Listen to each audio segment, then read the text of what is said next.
the library becomes a new home to many students during finals week. The Provo Canyon is a place where a lot of these longboard accidents happen. Here we can see the different levels from the different storms that have come our way. This empty land can be full of 800,000 solar panels, which means to reduce the amount of outside activity spent and try working out indoors. Social media platforms like Instagram as a missionary tool.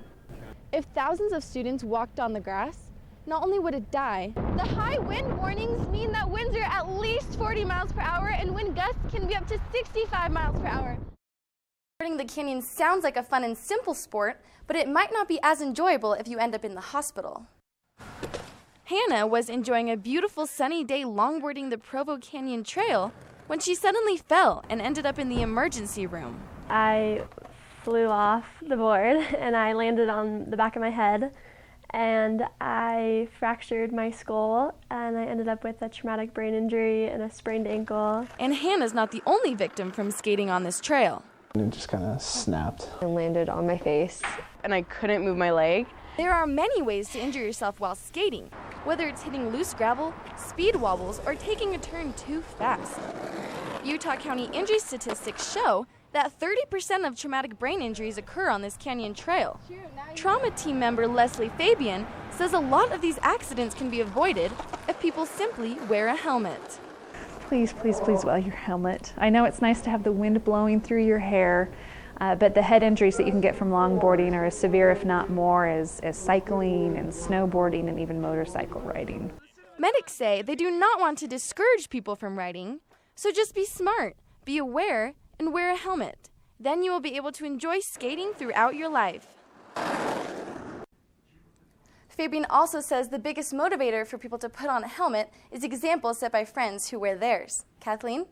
We were just skiing down and then all of a sudden out of nowhere, it just didn't see it, didn't hear it. It was howling wind and it just pummeled me. Skiers will do anything for a rush of adrenaline, but Karen Marriott wasn't expecting that type of a thrill when she triggered an avalanche at Snow Basin a few years ago. And then all of a sudden I felt myself kind of flew over this ledge. I thought, oh my gosh, I'm in an avalanche. I can't believe this. Snowstorms might make for great skiing days, but it also creates unusual avalanche conditions. People at the Utah Avalanche Center say this year's even more dangerous because of the strange mix of snowpack.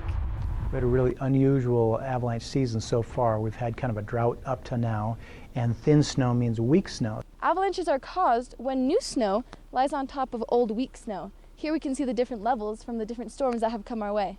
Tremper says just because there's fresh powder doesn't mean it's safe to rush to the mountains, and you should avoid the backcountry because the new snow can easily collapse. It's like slamming a brick down on top of a pile of potato chips or something like that. It just can't support the weight. The state continues to perform avalanche control, but Tremper says even with that work, people still have to be careful. In Park City, Tawny Zambrano, 11 News. Students have set up their booth since 8 o'clock this morning, where for the rest of the day, they will teach students how to use social media platforms like Instagram as a missionary tool. Kai Johansson was walking through the Wilk this morning when he learned an unexpected lesson. Facebook, Twitter, Instagram, these are a few of the different themed booths Kai walked by. Students are set up at each booth to teach their peers how to better use social media as a missionary tool. I did not know about Google Plus or never thought about reviewing the Book of Mormon on Amazon or anything like that. The students hosting the event have been studying in their Communications 101 class all semester about how to share the gospel of Jesus Christ online. Their professor, Robert Walls, decided to make the expo their final project. If we're thinking about this and we're using, these social media platforms for a purpose rather than just messing around, then we can have a benefit from them. Students aren't the only ones excited about online missionary work. Elders from the Missionary Training Center's online mission are assisting in the project and hope it leads them to people they can teach online. I kind of see this as the new future of missionary work. They told us to hasten the work, and I kind of see hastening the work as using these new technologies and tools to share the gospel. Students say this is the most unique homework assignment they've ever had and might be the first and last time they ever take a final like this in the Wilkinson Center. The students here today are also inviting people to attend the LDS Share Expo, which will be here at the Wilkinson Center next Monday night. At BYU, Tawny Zambrano, 11 News.